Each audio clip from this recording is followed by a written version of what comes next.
So we're talking about renovating homes and, flipping homes again. And one of the key ingredients to success in any project, but definitely when it comes to these big renovations or flipping homes, is communication.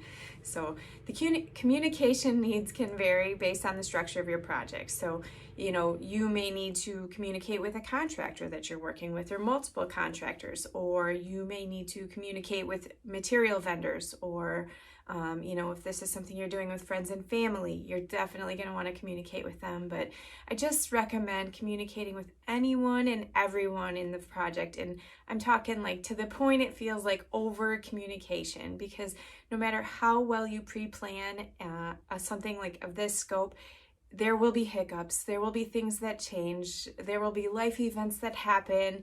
It'll throw everything for a loop. And if you've got everyone on the same page and talking, you will just have a lot less stress, and you'll be able to quickly regroup if anything does come up, and lean on those involved to help you get to the end without as much stress as otherwise. So communicate, communicate, communicate.